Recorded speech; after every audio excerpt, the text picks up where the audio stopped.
Assalamualaikum warahmatullahi wabarakatuh.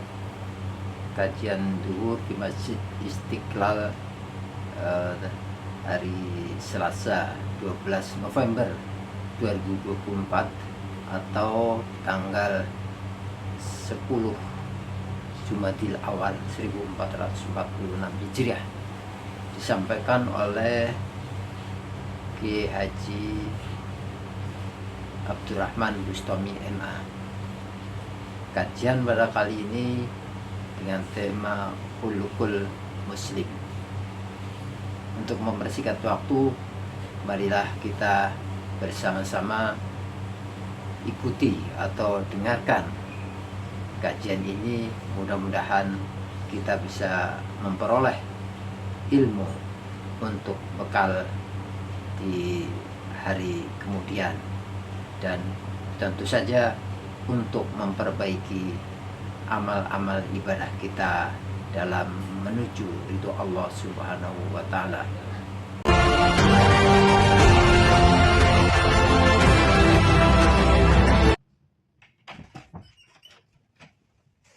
Bahwa Jibril berkata, anna ahadan minkum lan yakhruja minad dunya hatta yastakmila rizqahu. Malaikat Jibril mengatakan, ya Muhammad, sesungguhnya seseorang itu tidak akan keluar dari muka bumi ini, dalam arti dia meninggal. Seseorang tidak akan dicabut nyawanya oleh Allah SWT melalui malaikat Israel, hatta yastakmila rizqahu, sehingga rizkinya sempurna diterima oleh dia. Tidak akan ada yang kurang, Pak. Jadi sebelum rezeki itu kita terima seluruhnya, maka kita insya Allah tidak akan dimatikan dulu oleh Allah Subhanahu wa Ta'ala. Jadi begitu seseorang meninggal, berarti habis bagian rezekinya. Fala yatlubuhu bima'siyatillah. Jadi fattaqullah, takutlah kamu sekalian kepada Allah, ayuhan nas, wahai manusia, kata Nabi, wa ajmilu fit talab, dan indahkanlah cara kita mendapatkan rezeki itu harus betul-betul dengan cara yang indah, yang baik. Maksudnya dengan cara yang halal, tidak dengan cara yang sebaliknya. Fa in istabta ahadun minkum rizqahu, apabila salah satu kalian lambat rezekinya dari Allah Ta'ala, fala yatlubuhu bima'siyatillah, jangan kita mencari rezeki ini dengan cara bermaksiat kepada Allah Subhanahu wa Ta'ala. Tetap halalnya diperhatikan. Fa innallaha la yunalu fadluhu bima'siyatih, karena sesungguhnya Allah Subhanahu wa Ta'ala tidak akan didapatkan kekayaan, keutamaan, anugerah pemberian dari Allah Ta'ala itu dengan cara bermaksiat kepadanya. Artinya Allah Ta'ala tidak bisa keutamaan rezekinya atau anugerah pemberiannya diberikan atau didapatkan dengan cara maksiat kepadanya. Demikian itu terakhir dari bab Izzah. Kita akan membahas masalah Ar-Rahmah. Ar-Rahmah itu, Bapak yang dirahmati Allah,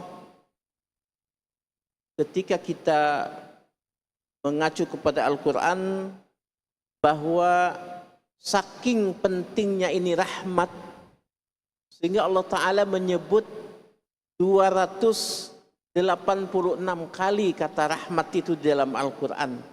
Ini menunjukkan betapa pentingnya kita memiliki sifat rahmah. Rahmah ini adalah akhlak dan sifat daripada Allah Subhanahu wa Ta'ala. Bermakna rahmah itu pertama bermakna Islam, dimasukkan ke dalam rahmatnya oleh Allah, dimasukkan ke dalam Islam. Kemudian juga rahmat itu bisa bermakna surga menurut Al-Quran. Juga rahmat itu Bapak bisa bermakna hujan. Hujan itu rahmat pula.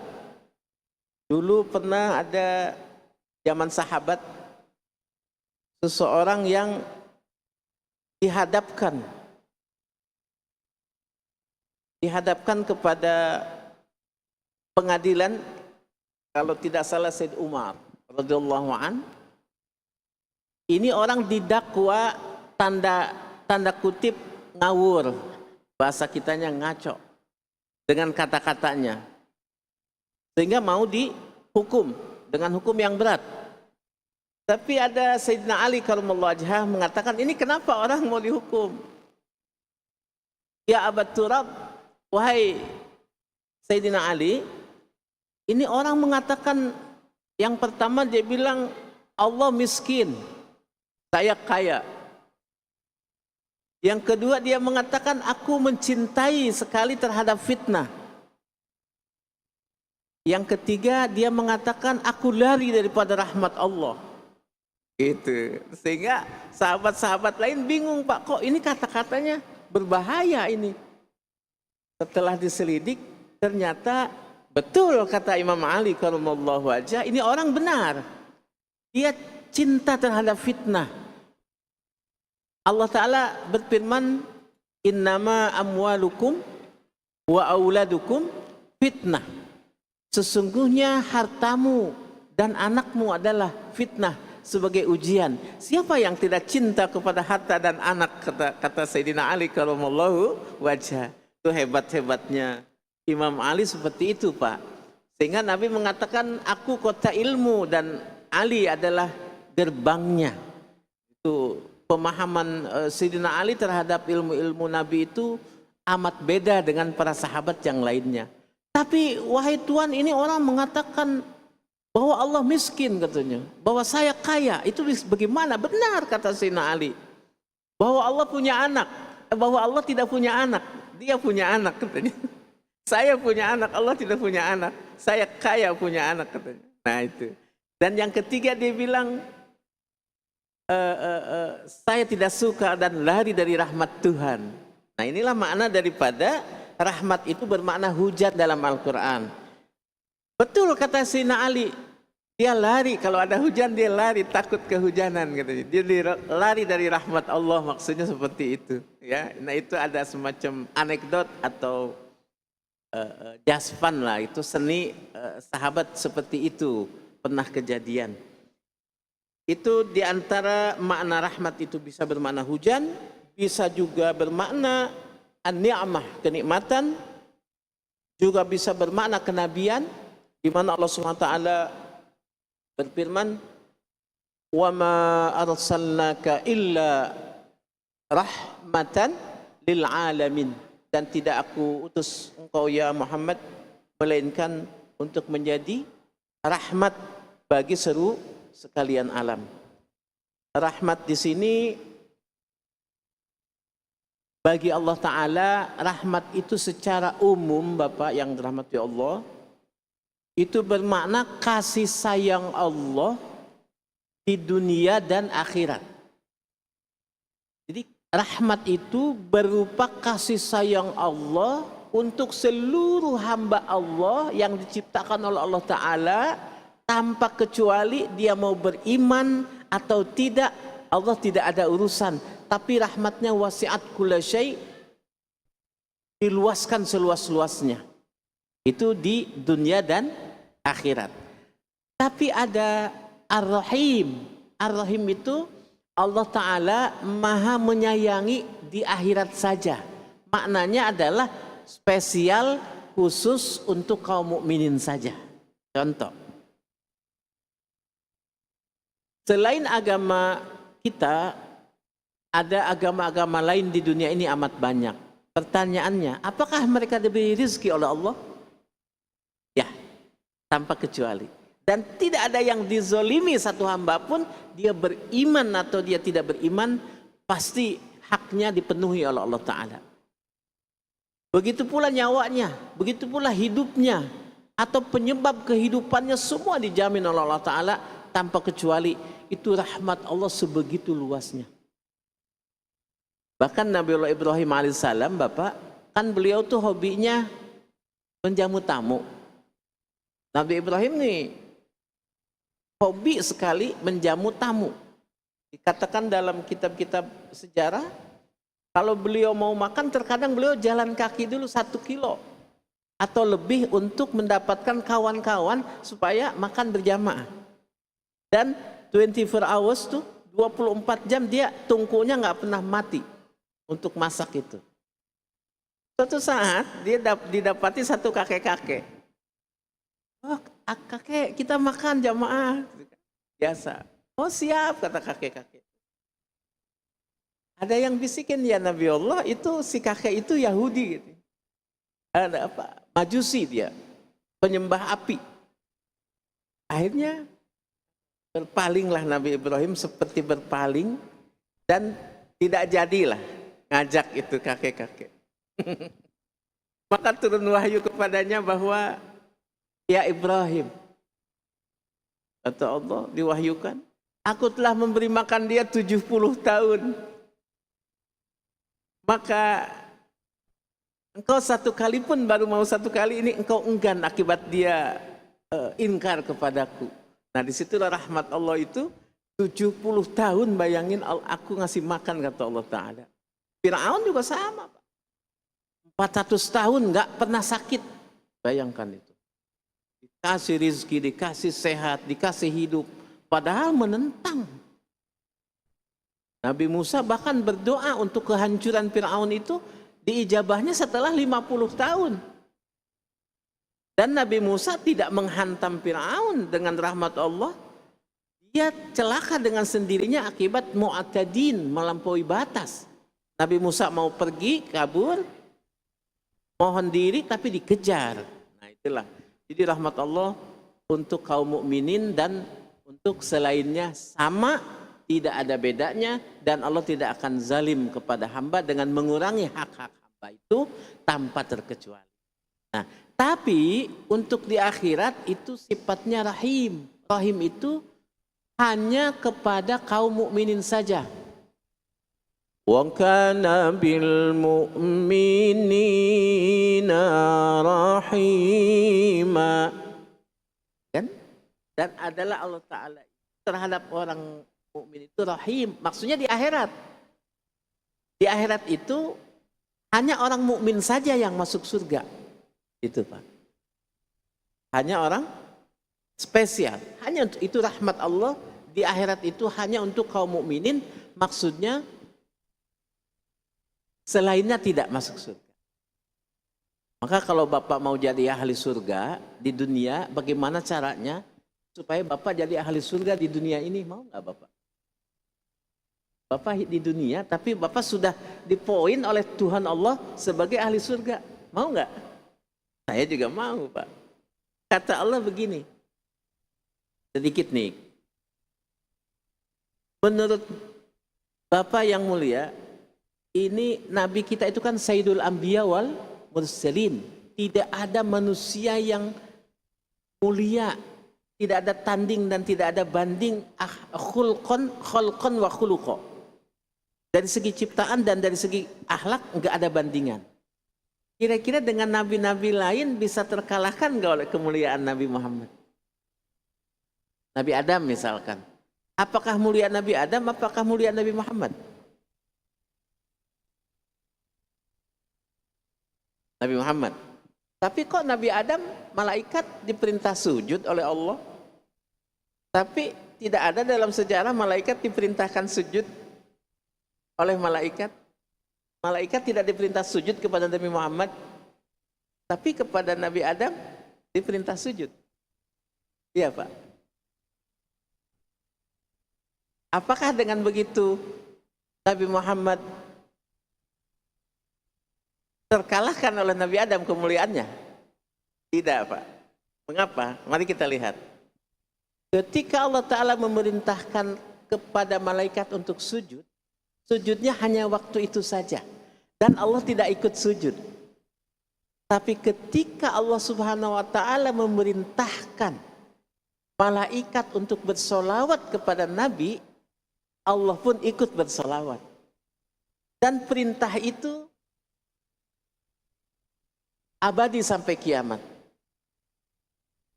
Dan tidak cukup malaikat saja yang diperintahkan, tapi juga kita sebagai kaum mukminin. Makanya innallaha wa malaikatahu yusalluna alan. Nah, kalau kita mau disebut penduduk surga, Kita banyak bersolawat kepada Nabi supaya kita dipanggil sama Allah, ya ayyuhalladzina amanu, wahai orang yang beriman. Kira-kira kalau orang nggak beriman masuk surga nggak? Ya dong. Tapi dengan dipanggil ya ayyuhalladzina amanu maksudnya apa? Wahai calon penduduk surga. Nah, itulah keutamaan daripada Nabi Muhammad sallallahu alaihi wasallam. Makanya beliau tuh amat mulia. Makanya Sayyidah Khadijah tidak sembarangan. Menikahi Nabi Muhammad itu tidak sembarangan.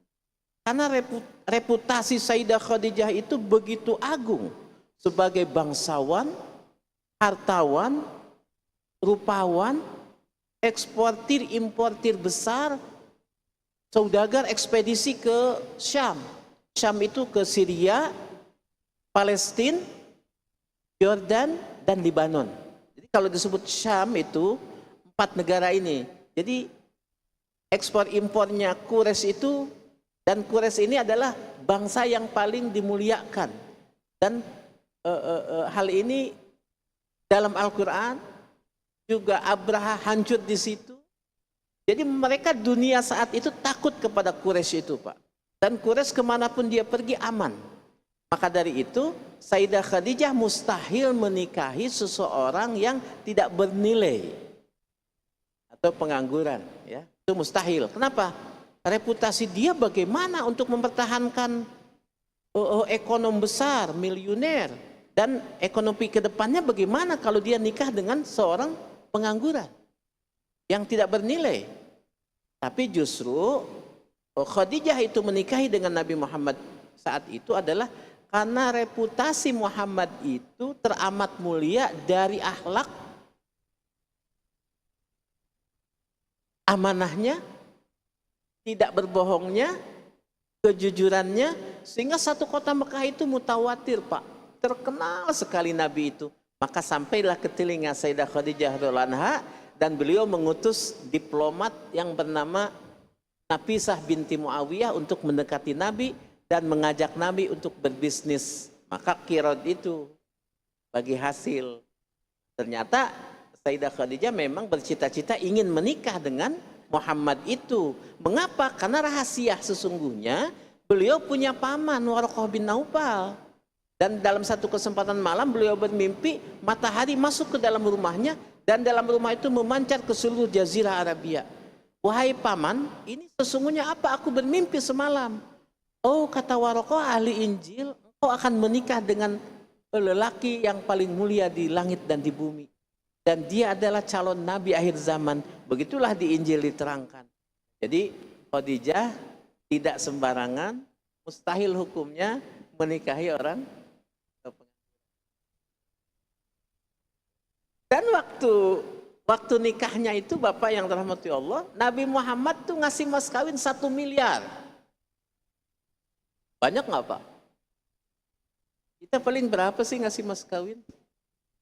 Nabi kita belum jadi nabi, karena gengsi Quraisy itu, dan hukumnya nggak mungkin wanita ngajak nikah kepada laki-laki Quraisy itu nggak mungkin saat itu. Tapi karena keagungan nama Muhammad yang demikian tinggi, di samping rahasia yang diketahui oleh Khadijah tentang nubuwah, maka Khadijah juga menurunkan gengsinya dan mengajak Nabi akhirnya untuk berbisnis dan menikahinya. 1 miliar itu dari mana? Dari unta yang dibawa oleh Nabi diserahkan ketika akad nikah. Jadi mas kawinnya itu unta 20 ekor.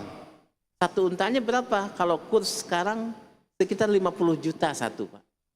50 juta kali 20 berapa? Pas 1 M. Jadi kira-kira pengangguran bukan Nabi? Enggak. Ya. Secara de facto Nabi Muhammad itu menjadi nabi usia 40 tahun. Tapi secara de jure Nabi mengatakan di Al-Bidayah wa Nihayah Ibnu Katsir, hadis Nabi mengatakan kuntu nabiyan wa adamun janilun bainat tin war ruh. Aku telah menjadi nabi sementara Nabi Adam masih dalam proses pembuatan antara ruh dan tanah. Nah, itu. Jadi itu tambahan ya sedikit betapa Nabi kita memiliki, betapa Allah SWT memiliki sifat Rahman dan Rahim. Bahkan Rahman ini juga mustaqun minal Rahman. Kemudian Nabi juga memiliki sifat rahmat yang begitu luas. Wa kana bil mu'minina Nabi itu memiliki sifat rahmat kepada binatang, kepada tumbuhan, kepada manusia mukminin dan kepada selain daripada mukmin sendiri. Nabi Muhammad memiliki sifat rahmat yang begitu tinggi. Di antaranya itu dahulu rahmat. Maka Allah SWT berfirman, "Fabima rahmatin minallahi linta lahum walau kunta fadhdhan ghalidhal qalbi lan faddu min haulik." Maka karena sebab rahmat Allah lah engkau ya Muhammad bisa berlemah lembut kepada mereka. Jika engkau berkeras hati, maka niscaya mereka akan kabur, lari daripadamu. Maka kayak Wali Songo menyebarkan Islam di Indonesia dulu dengan akhlaknya yang indah sehingga raja-raja semua pada senang. Dan ada yang menikah dengan keluarga raja, kalau nggak pakai akhlak nggak bisa juga, Pak. Maka jangan keras-keras juga dakwah, Pak. Jadi nyantai saja, ya. Demikian kali.